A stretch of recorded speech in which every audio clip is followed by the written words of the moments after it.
Hey, good morning. It's Patricia Murphy. It's Friday. This is Seattle Now. This week, we're getting a visit from the president. You can even ride public transit maskless to a Mariners game. Just be prepared for the new song during the seventh inning stretch. The Seattle Times' Esmy Jimenez and TBTL's Andrew Walsh are here to break it all down. But first, let's get you caught up. President Biden is in town for day 2 of his PNW trip. Media reports say he'll be making stops at Seward Park this morning, then heading over to Green River College. He's expected to sign an executive order to protect old-growth forests and reduce the risk of wildfires that have been devastating the West. Biden won't be here for long. He'll split by this afternoon. And a reminder, we shut down the freeway when the president's motorcade is on it, so WashDOT is warning there's likely to be traffic on I-5 and downtown throughout the day. Meanwhile, the Seattle celebrity CEO who cut his salary to boost his employees' pay is facing assault charges. Dan Price of Gravity Payments is accused of forcing a woman to kiss him in his car, then grabbing her throat when she tried to push him away. Price's attorney told the Seattle Times the allegations are absolutely false. The woman told police that Price got drunk during the dinner and that she wasn't interested in him romantically. The Times says the charges are 4th-degree assault with sexual motivation, 4th-degree assault, and reckless driving. And Capitol Hill's Schmancy Reserve Roastery is the latest Starbucks to vote in a union.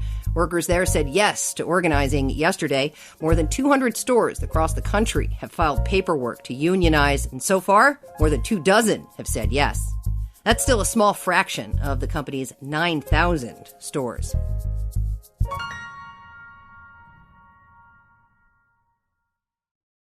Happy Friday, everyone. Hope your weekend is ahead of you. Esmy Jimenez is here, mental health reporter at the Seattle Times. Hey, Esmy, good to have you. Hey, Trish. How's it going? Good. Andrew Walsh is here, too. He's a co-host of the TBTL podcast. Check it out. Hello, Andrew. Hey, thanks for having me back. You bet. Seattle, you too, is getting a rare presidential visit today following a short stop in Portland. President Biden and his crew will be touching down here for Earth Day. Seattle Times says he's signing an executive order related to climate. Now, of course, he wants to talk about the infrastructure bill and the administration's efforts to combat inflation. We've got 6 months until the midterms. What do you two think we're really going to be talking about here? That's a great question, Trish. I think that can be everything from health, economic health. That can be just public perception of are we where we want to be? I think very quickly people are still holding on to, pre-COVID, this is what my life was like. Am I ever going to get back to that? And that's a very valid question. I very much empathize with that. I too am curious. But politically, I think that means that you're really measuring a number of things. And sometimes I don't think people are very good at measuring those things. With all due respect, my parents will be like, but gas was so much cheaper under so-and-so. And time again, I'll be like, I don't think those things are actually as related as you think they are, but I see why they're important to you. Likewise with grocery bills or housing costs, those things are just so complicated, which I'm sure you all know as well. Yeah. Yeah, I was thinking the same thing, too. I mean, the inflation has got to be kind of priority number one, whether or not it's actually listed as priority number one. And, of course, I don't know what gas prices are like in other parts of the country, but here we have the president coming to a place where it's I think you said this on your show the other day, Trish, $5 a gallon now, right? I don't fill up all that often. However much control they actually have is dubious, but whatever they can put in front of voters to say we are doing our best to try to make this more affordable, because that is what everybody is just dealing with right now, insane prices. Yeah. His approval rating is kind of stinky right now, too. So it's questionable how much he can really even impact, Democrats in the region, even though this is a very friendly area for Biden. I'll tell you what he's definitely going to be doing. It's messing up traffic. Traffic is going to be awful today. Is it? This is a real question. I mean, traffic is going to be awful today because traffic is awful all the time, right? I feel, and I'm honestly just asking, I don't have any data on this at all. So this is perfectly in my wheelhouse. I'm just shooting from the hip. But I just sort of feel like every city I've ever lived in, people, especially people who support the opposing party, will always roll their eyes and complain, another trip from the president. Andrew, so I was a little bit behind this because I've been head down on a different story, but so I got an email from the building people, and it was like, watch out for traffic because the president's coming. And I was like, the president's coming? Wait, the traffic? Like, is he coming to this building? Why is my building alerting me? Right. And then I looked on my own website and was like, oh, wow, I'm behind. There's a lot of important things happening here. I think we got to warn the president about the traffic. I think that's the way the information should flow here. Might be wise. The last time a president came here was in 2016, and he campaigned for Jay Inslee and gave a speech at the State Convention Center, which, of course, was Obama. But I don't know, maybe he'll do some touristy things while he's here. Throw on the aviators, ride the great wheel. Get on the ferry. I don't know if this would be of interest to the president, but I do have an offer, and on the off chance that he would hear this is a sincere offer. Just a couple of weeks ago, I, for the first time in my life, became a member of a store called Costco. And I go to the one up in Shoreline. And I don't know if the president has ever had an opportunity to visit a store like that. It is mind-bending, as a lot of people know. If he flies, I'll buy. We can go up to Costco, maybe get some fancy Kirkland brand mixed nuts. I'll show him around, show him where we can get the big jugs of soap. And then I'm thinking, you guys know about Tubbs, the submarine sandwich shop in Lake City? It's like next to a vape store and a weed shop. Great sandwiches. I'm happy to take him there as well. That's brilliant. Can I come? I know it. And you take him up to the Shoreline Costco, you avoid the Seattle soda tax. Oh, that's right. Actually, that's right. You can gamble up there too. There are some card rooms. You know what? I have a lot of plans. I think you have an itinerary ready. I think the president may have chosen the wrong city. I don't know. It sounds like it's more happening up in Shoreline than Seattle. Yeah. Anyway, no more mask requirements on public transit. I'm not sure how you're feeling about that, but this week, a federal judge in Florida ruled health officials do not have the authority to enforce mask mandates on federal transportation, like airports, transit agencies. And of course, by Tuesday, Washington State Ferries, Sound Transit, King County Metro dropped their mask rules. Kitsap Transit, Lyft, and Uber also dropped their mask rules. Justice Department says it's going to appeal, so stay tuned. I'm keeping my mask on. Keeping my mask on. And a lot of people cheered this, and I get that too. That's what I'm going to say.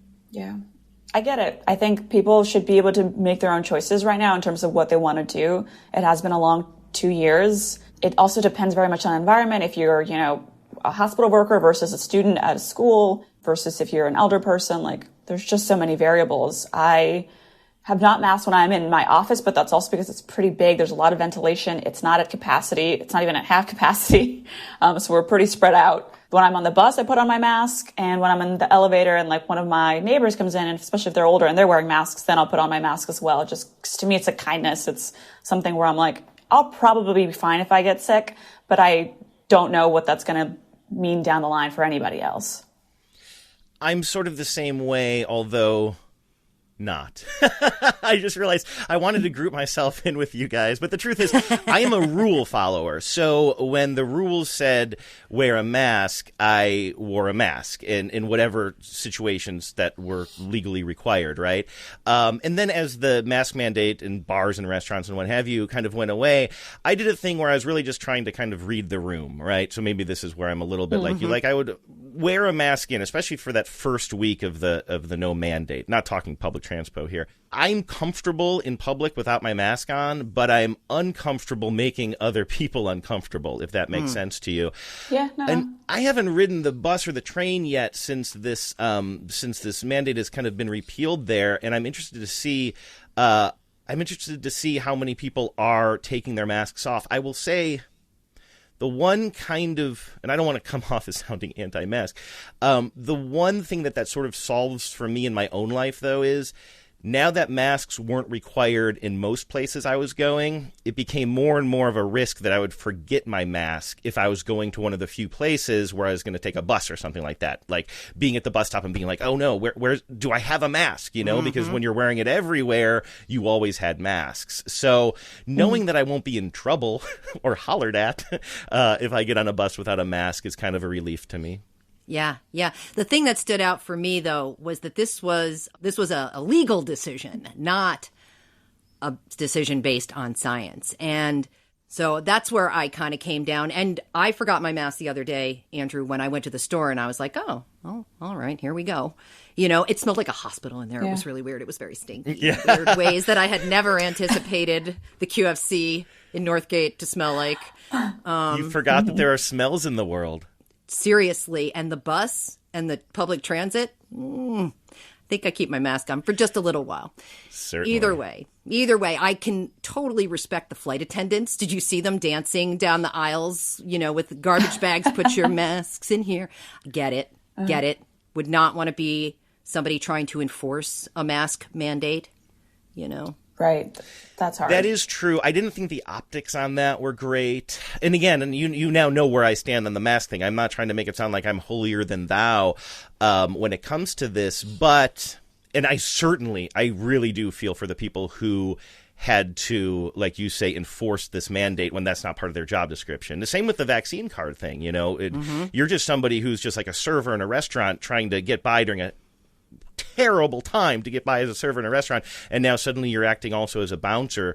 While I was for the vaccine requirement and the notification requirements and everything, it just was putting people in a really tough position. So I understand the joyfulness if that is going away as part of your job, but when you see that stuff on social media, and I was watching some recordings that people were making on flights as they were getting ready to take off, and the pilots sounding very snide and kind of making almost "Let's Go Brandon" style comments about the Biden administration's mask policy is finally going away. I declare this plane free, which is what one pilot said. Like, I feel like you still have people on those planes who are either vulnerable themselves or going home to somebody who's vulnerable, and the outward joy, I could understand how that would really make them feel terrible and kind of attacked. Yeah, a very, very interesting scenario, Andrew. You're right. I mean, this mask debate has been so completely politicized to the point where there's no way we're getting out of it with everybody feeling okay, right? There's no way. And righteous indignation is just kind of gross. I'm sorry, man. When people are vulnerable, that just tweaks me in really bad ways. Anyway, speaking of getting tweaked, oh my goodness. The Mariners marketing department irritated fans this week by messing with one of T-Mobile Park's storied rituals. Since the 90s, since I was in college, fans have been conditioned to hear Louie Louie after Take Me Out to the Ball Game during the 7th inning stretch. Last week, they axed it, and moving forward, the plan is to swap it with Macklemore's Can't Hold Us. I have many thoughts about this, but Andrew, you're a Mariners guy, so tell me yours. I am a Mariners guy. When I heard that Louie Louie wasn't played at opening day or the home opener, I wasn't particularly offended by that. I was like, that's fine. I've heard that song a lot. Like, I don't need to hear it again. And this is where I'm going to be a little bit mean, and I don't want to be mean, but when I heard it was replaced by Macklemore, that seemed really kind of cringy to me. I can't explain. It seems so inorganic and so Seattle to emphasize something that is local.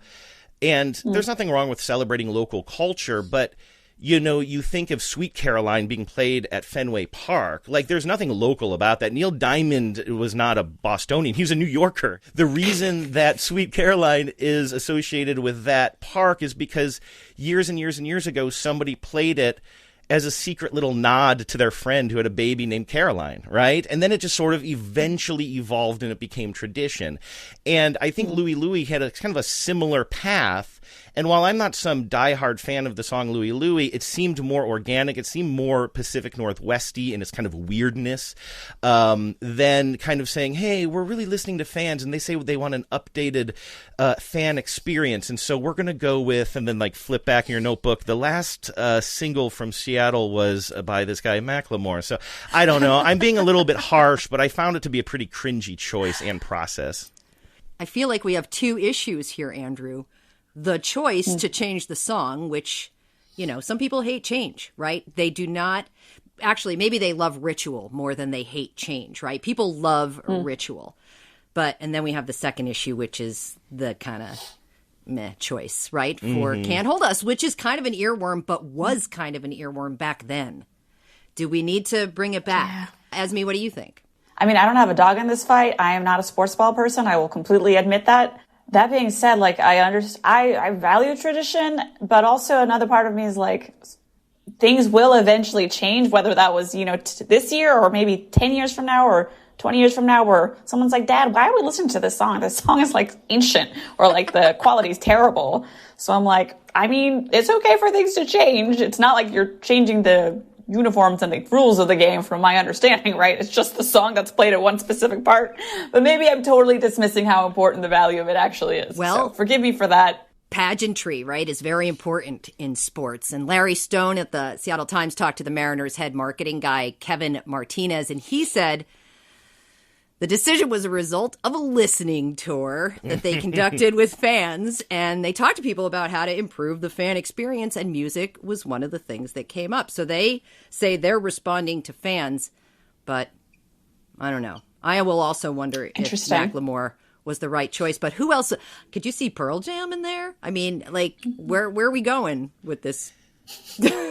But again, does it have to be local? That's my thing. I feel like that's very much a Seattle mindset, and this is what it kind of got me thinking about. Not even this particular thing, but like, why does and I've lived in various cities, right? And obviously, if you're a city like L.A. or New York, first of all, you don't have to prove your cultural bona fides, and also a lot of a lot of just the pop culture comes from those types of centers, right? And so I understand if you're in a place like I spent a lot of time in New Hampshire, so I can list probably right now every celebrity who's come out of New Hampshire because you put so much pride in that, right? And Seattle is sort of somewhere in between. Seattle is a big city that has its own traditions, but I don't think that, we're talking about the Kingsmen, Louie, they're not a Seattle band, right? I think you mentioned this maybe, that it's actually was recorded in a Portland studio, and I think more of an Oregon band. But it was an organic thing that just sort of naturally happened. I mean, again, when you say like we went and we had a listening tour or whatever, like that's just like, that just screams of consultants to me.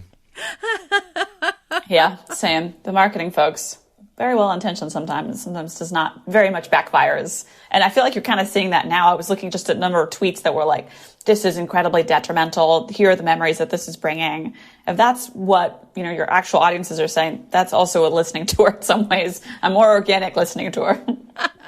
Well, yeah, I guess, right? Well, maybe it's really just a brilliant distraction from the looming disappointment that the Mariners will bring us this year. Uh-oh. I'm going to get in trouble already. Don't be that person. Hope springs eternal. It's too early in the season to be negative. They're actually doing the headlines pretty well. Are always like, this is the year. They're actually doing pretty well so far. As of this taping on Thursday, they've won 7 games and lost 5. So it's way too early to be negative. And while I understand that people who've been rooting for this team a lot longer than me have had their hearts broken a lot more times than I have, I always get a little bit irritated when people are like, well, why would you even get your hopes up early in the season? I'm like, because why watch it? I mean, Esmy, maybe you're right. Just stay out. Like, if you're not interested in rooting for the team, just don't be interested in the team. Yeah, I mean, I enjoy beer and going to the game. I want someone to explain to me what I'm actually watching. But I have a great time. We are leaving it there. Thanks to our guests, Andrew Walsh, he's a co-host of the podcast TBTL, and Esmy Jimenez, mental health reporter for the Seattle Times. Really appreciate you two. Thank you. Thanks for having me. Yeah, thanks. Have a great weekend. Appreciate you listening. Caroline Chamberlain Gomez produced today's show. Matt Jorgensen does our theme music. I'm Patricia Murphy. Talk to you Monday. Have a great weekend.